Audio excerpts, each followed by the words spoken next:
This guy just looks like your typical TikToker, about 20 years of age, hasn't studied anything, and just screams and shouts nonsense hoping to get views. Coach Greg in today's video, why bodybuilders are mentally ill. Does anyone believe that? Well, I'm watching videos by this guy. He calls himself Coach Mario Rios, something like that. And he states that bodybuilders are mentally ill. Makes a video about it. And I'm thinking, does this guy know anything? So I watched another video of which he happened to call out Coach Greg. And based on what I'm seeing, the guy knows nothing about nothing. He's useless. He has no valuable information whatsoever. He just likes to make controversial videos where he spews nonsense. And so I personally think the guy just went to TikTok University. This guy just looks like your typical TikToker, about 20 years of age, hasn't studied anything, and just screams and shouts nonsense hoping to get views. Bodybuilders are mentally ill. It's the only explanation for a bodybuilder style of training. They sit on their asses because they're lazy. And so bodybuilders are mentally ill because they sit on their asses and they're lazy. I mean, at first I thought, is he confusing bodybuilding with powerlifting? Because bodybuilders don't sit on their asses and do nothing. I mean, powerlifting, of which I did as well, we did in fact rest a lot between sets, but the typical bodybuilder isn't sitting on their asses and lazy. Bodybuilders, in fact, are quite the opposite. They're oftentimes doing a lot of cardio and they're not resting as long between sets. And so if anything, bodybuilders are the opposite of being lazy. They avoid all the tough exercises. I mean, how many people think that bodybuilders don't do squats, benches, or deadlifts? We've all seen Ronnie Coleman deadlifting, squatting, benching crazy amounts of weights. And he throws up a photo of Alex Eubank as if he's proving a point. Yet Alex Eubank himself has been focusing on the deadlift. Have you not seen his videos? He's quite literally focusing on the deadlift, trying to get a deadlift stronger than last time. Or how about the Trend Twins? Do you ever see them do squat, bench, and deadlift? Oh no, no bodybuilders would ever train hard. They avoid every hard exercise because, you know, they're lazy. Really? Ultimate unaesthetic physique. And so I guess when he looks at Chris Bumstead, he sees a guy that's totally unaesthetic. I mean, how is that appealing to anyone? Most people much prefer to have a dad bod, of which Chris also has in the off season, right? How is he making any sense? Perhaps he doesn't know the difference between bodybuilding and powerlifting. Powerlifting, sure, they rest a long time between sets, and they don't care about the aesthetics. They just care about the power and the strength. But bodybuilding, they're quite literally trying to develop that V-taper, the wide shoulders, the small waist, the flaring quads. And so how does this make any sense? Not only that, but imagine doing fitness that hurts your health. Okay, first things first. Training for bodybuilding, as in going to the gym, doing cardio, lifting weights, trying to build an aesthetic physique, that does not hurt your health. But if you choose to abuse performance-enhancing drugs to get that aesthetic physique, then yeah, I'd have to agree with him. Abusing performance-enhancing drugs does not make you healthy, but he does not even state this in the video. He just says,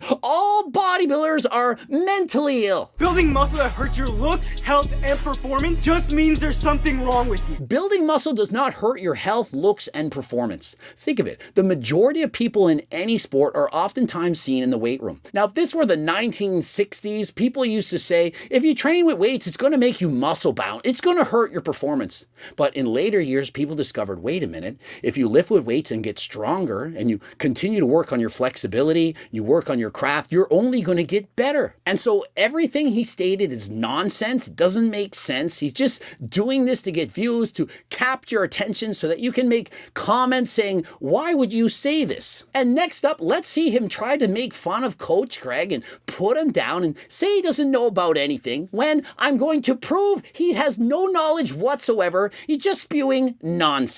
Gregory Doucette's weight loss advice is all wrong. And so Coach Gregory Doucette's weight loss is all wrong. I mean, what's next? Is he going to call me a manlet or a hobbit? Is this guy Mike O'Hearn? And so, yeah, let's make fun of my name. Let's try to insult me that way, as if that's somehow going to diminish the knowledge that I provide. And so if you want to lose weight and keep it off for the rest of your life, does it not make sense to add cardio? It's great to see a steroid head advocating for cardio. And so it's great to see a steroid head advocating for cardio, yet he knows I'm on 140 milligrams of doctor-prescribed HRT per week. He's known that I've been doing that for years, yet he chooses to call me a steroid head. Why would he do that? Well, he's trying to make it look like I don't have any valuable knowledge, that I wouldn't know what I'm talking about. Yet, how old is this guy? And so he's trying to say I don't know anything about anything, yet I have a master's degree in kinesiology, a professional bodybuilder, professional powerlifter, set world records, as well as having done 13 years of competitions in triathlons. And so, no, I would know nothing about cardio, lifting weights, or how to lose weight and keep it off. But cardio is the best short-term solution for weight loss, not best long-term. And so he states cardio is only a short-term solution. Short term, you do cardio, you get in shape, and then it'll go away. You can't keep doing it. I mean, who would have thought that you could do 150 minutes of moderately intense, zone 2 cardio per week, and then you could do it year round? Perhaps his only influence is Mike O'Hearn, who tells you you do cardio for a short time, and then you stop, and then you have to bulk and cut all the time, and that's how you make the gains. Mid to high intensity cardio can be very taxing on the body because of high volume. And so he's trying to make it look like my recommendation to do year-round cardio. It's not going to work because you're going too hard and you can't recover from it.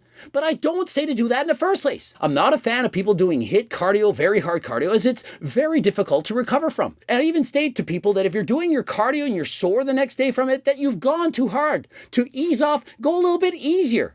The cardio you do, you should be able to do for a long period of time. You should recover from it and always feel good. I've also stated the best supplement you could get is by far GO2 Max, as the main ingredient, NMN, has been shown in double-blind, placebo-controlled human studies to make a significant difference in improvement in your cardiovascular ability. Whether you're a couch potato like people who watch Coach.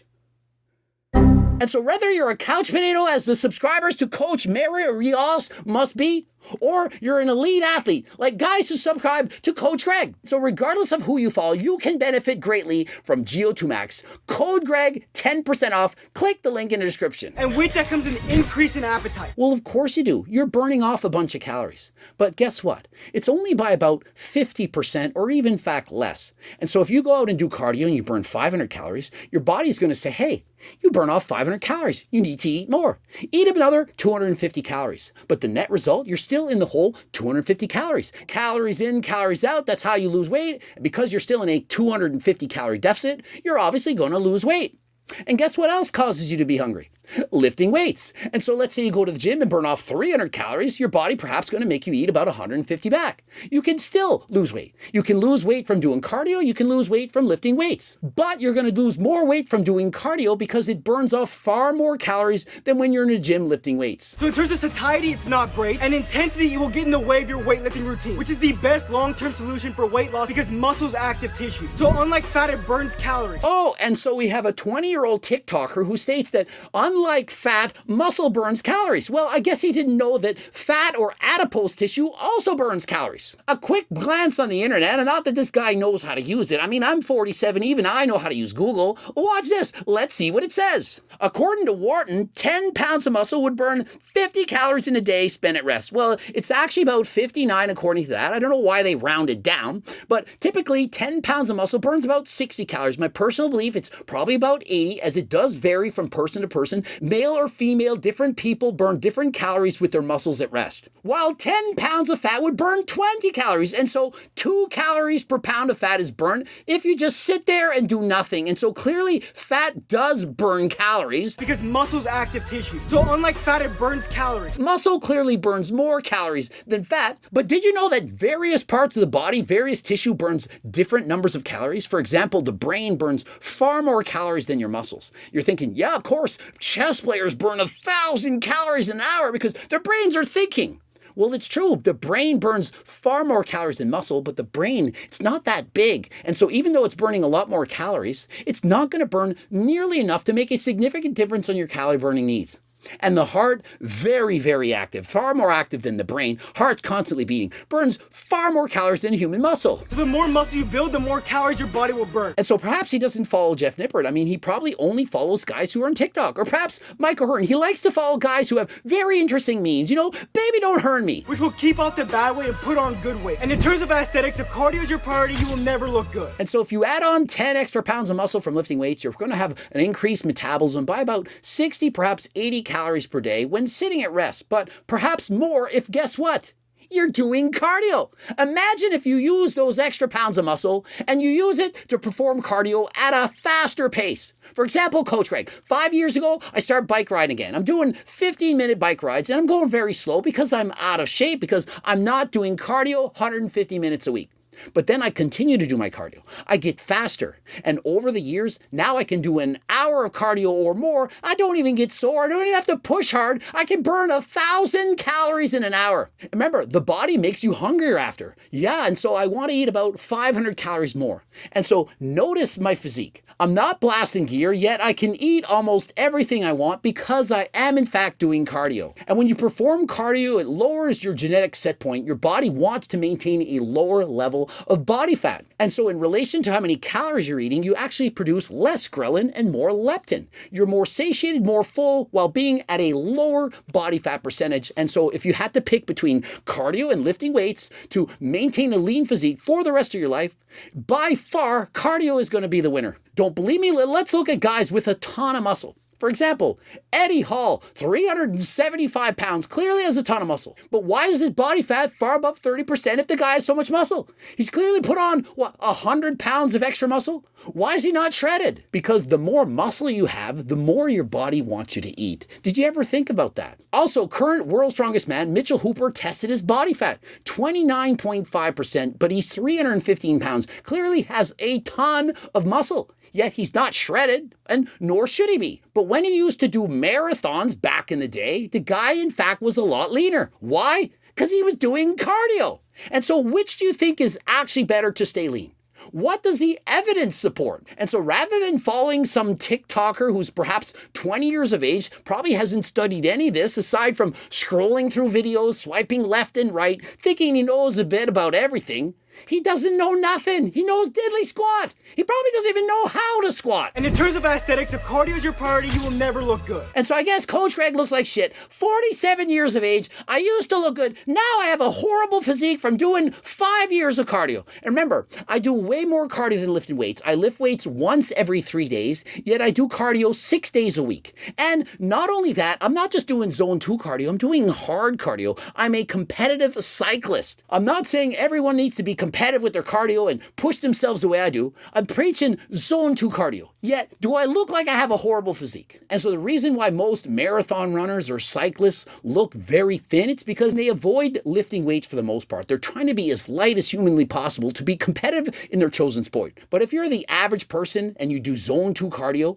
you're not going to wither away and lose all your muscle. That is nonsense. And in case you still don't believe me, let's look at those bodybuilders. You know, the bodybuilders with the great aesthetics of which this guy says they don't have. Let's take Chris Bumstead. Oftentimes before a show, he's doing over an hour of cardio every single day. Yet he's the Mr. Olympia champion. Does it look like doing that cardio hurt his physique in any way? And so you clearly have the option. You can follow whoever you want. You can listen to their advice. You can listen to this 20-year-old kid named Coach Mario Rios, who knows where he got his coaching advice from. I don't know where he studied. Or you can subscribe and follow Coach Greg, guy who's 47 years of age, been training since I was 10, a competitive bodybuilder, powerlifter, master's degree in kinesiology, also did triathlons for years and currently racing bikes, written books on how to lose weight, keep it off for the rest of your life, also written training books and multiple cookbooks. But what would I know? Subscribe, click that bell button, comment to boost the algorithm. Don't forget to watch 2 of the bloops and of course,